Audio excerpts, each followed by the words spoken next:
नमस्कार दोस्तों, आज की इस वीडियो में हम लोग देखने वाले हैं कृषि का जो है ऑब्जेक्टिव क्वेश्चन। और इससे पहले हम क्लास 10 के 3 चैप्टर का ऑब्जेक्टिव क्वेश्चन देख चुके थे और आज कृषि का हम लोग देखेंगे। पहला प्रश्न है, कर्तन दहन प्रणाली कृषि है? तो इसका आंसर क्या होगा? ये कर्तन दहन कृषि जो है स्थानांतरणशील कृषि है, यानी कि एक जगह से दूसरे जगह जो है हम लोग घूम घूम कर जो खेती करते हैं। यह असम और मेघालय साइड में होता है। ठीक है।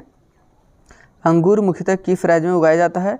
तो मेघालय में तो उगाया नहीं जाता है, हिमाचल प्रदेश, मिजोरम में ये उत्पादन नहीं होता है। ठीक है। आंध्र प्रदेश में ऑप्शन के अनुसार से होगा। ठीक है। भूदान ग्रामदान आंदोलन किसने चलाया? तो भूदान ग्रामदान आंदोलन विनोबा भावे ने चलाया था। ठीक है। अगला प्रश्न है, इनमें से कौन सी रबी फसल है? तो चना जो है रबी फसल है। ठीक है। और उसके बाद है पांचवा प्रश्न, इनमें से कौन सी एक फलीदार है ना, फलीदार फसल है? तो फलीदार क्या है? ज्वार, सरसों, तिल, ये सब फलीदार नहीं, दालें, जितने भी दालें हैं वो क्या है? फलीदार फसल हैं। ठीक है।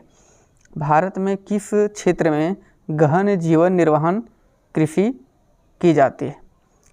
तो गहन जीवन निर्वहन कृषि, सघन आबादी, विरल आबादी, मरुस्थल, घने जंगल। ठीक है। जहाँ पर आबादी सघन होती है वहाँ पर गहन जीवन निर्वहन कृषि की जाती है। ठीक है, सघन। सातवां प्रश्न है दोस्तों, निम्न में से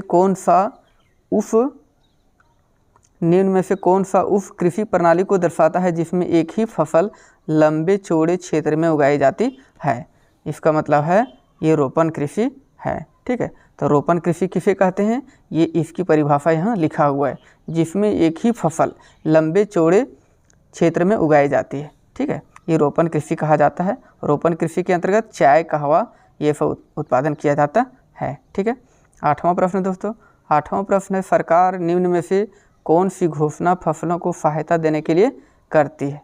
ठीक है। अधिकतम सहायता मूल्य, मध्यम सहायता मूल्य, न्यूनतम सहायता मूल्य, प्रभावी सहायता मूल्य। इसमें क्या है? न्यूनतम समर्थन मूल्य या न्यूनतम सहायता मूल्य। ठीक है, ये सही आंसर होगा। नौवां प्रश्न है, नारंगी मुख्यतः किस राज्य में उगाई जाती है? नारंगी मुख्यतः महाराष्ट्र में। ठीक है। नारंगी क्या है? महाराष्ट्र में उगाई जाती है मुख्यतः। ठीक है। भारत में हरित क्रांति का जनक जो है किसे कहा जाता है? तो APJ अब्दुल कलाम, जवाहरलाल नेहरू, MS स्वामीनाथन, विनोबा भावे। इसका सही आंसर क्या होगा? MS स्वामीनाथन। ठीक। 11वां प्रश्न क्या पूछा गया इसमें? इनमें से कौन सी रोपण फसल नहीं है? तो चाय, केला, गन्ना, ये सब क्या है? रोपण फसल है। ठीक है। बाकी रागी मतलब मड़ुआ जो है रोपण फसल के अंतर्गत नहीं आता है। ठीक है। लोहा, कैल्शियम, मैक्रो न्यूट्रिएंट्स और रेशे से भरपूर मोटा अनाज। ठीक है। लोहा, कैल्शियम किस में पाया जाता है? तो बाजरा, राजमा, ज्वार, रागी। ठीक है। रागी में क्या है?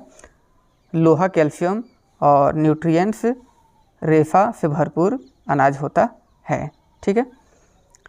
अगला प्रश्न है, केरल किस फसल के उत्पादन में देश में प्रथम है? केरल में क्या सबसे अधिक उत्पादन किया जाता है? ठीक है। तो चाय, तंबाकू, रबर, चावल। ठीक है। चावल, तंबाकू, चाय ये सब का उत्पादन वहाँ नहीं होता है, लेकिन रबर का उत्पादन जो है प्रथम है देश में। ठीक है।